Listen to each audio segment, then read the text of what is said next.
Now that cannabis is pretty much mainstream, one question keeps popping up, and it's a big one. Is it right for me?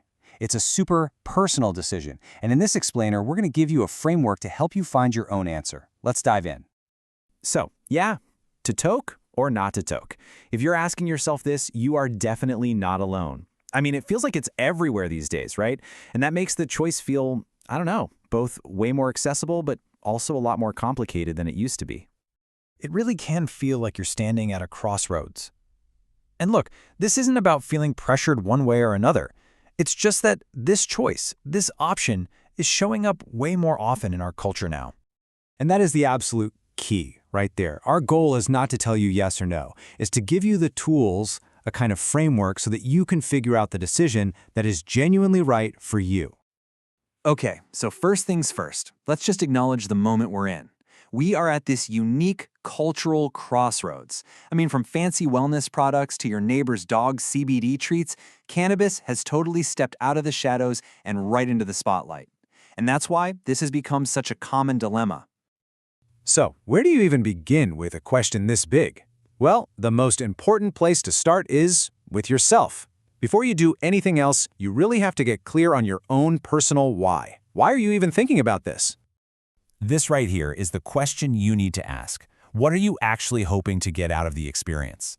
Are you looking for a specific outcome? Is it about chilling out, maybe managing some pain, or are you just plain curious?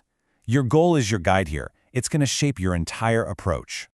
Your motivation probably falls into one of three main buckets. First up, simple curiosity. You see it everywhere, you hear people talking, and you just think, okay, what's the big deal? The key question here is, what am I really curious about? Then there's medical relief. Maybe you're dealing with chronic pain or anxiety. Here, you've got to ask, could this genuinely help my specific situation? And finally, of course, there's recreation. Just looking for a new way to unwind. For that, the question is, what kind of vibe am I hoping for?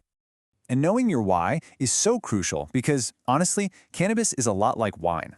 You wouldn't just walk into a store and grab any random bottle, right? You'd want to know if it's a bold red or a light white. Same thing here. Are you looking for something that's maybe uplifting and energetic? That's often what sativa strains are known for. Or are you looking for something more relaxing and calming, like an indica?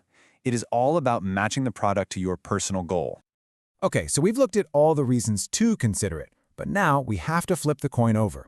It's time for some really important reality checks. The reasons why cannabis might just not be the right move for you. And let's be super clear about this part. This section is not about judging anyone. It's about being responsible and totally honest with yourself. For some people, for a whole bunch of valid reasons, the right answer really is no. And you know what? That is a perfectly smart and healthy decision to make.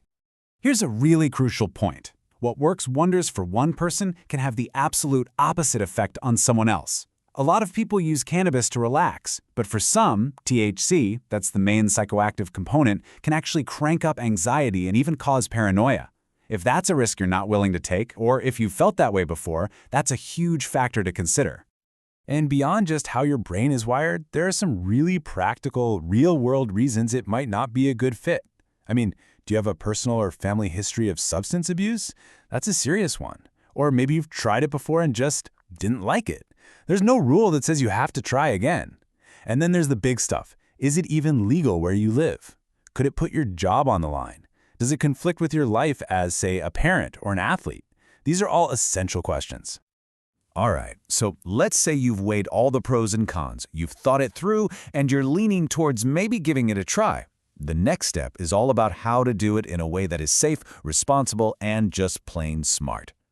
Because seriously, the absolute last thing you want is to cannonball into the deep end. We've all heard those horror stories from friends who did way too much, way too soon. The whole point is to maybe enhance your life, not to get completely overwhelmed by it. So avoiding that uh-oh feeling is priority number one. So how do you avoid it? It's simple. You just follow the one golden rule. Start low and go slow. That means starting with a very, very small dose. Then you wait. You see how it affects you, and seriously, with edibles, this can take a while, so be patient. And only then, if you feel comfortable, do you think about increasing it. This is without a doubt the single most important piece of advice for any beginner. And all of this brings us to our conclusion. After digging into your why, thinking about the risks, and learning how to start smart, well, it all comes back to that central theme. This is your journey, and at the end of the day, it's your choice. So after weighing all the potential good stuff against the very real risks, what's the final verdict? What's the right answer?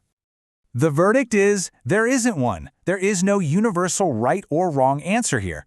Only you can weigh your own personal goals against the potential risks and decide what's actually right for your life. The choice is 100% yours. So to wrap it all up, here's your decision-making toolkit. Keep doing your research. Most importantly, listen to your body, listen to your gut. Don't ever be afraid to ask questions.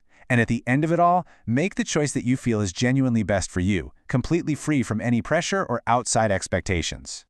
And you know, it helps to put this all into perspective. Life's a whole journey, right? This decision, it's just one of the many, many paths you can take.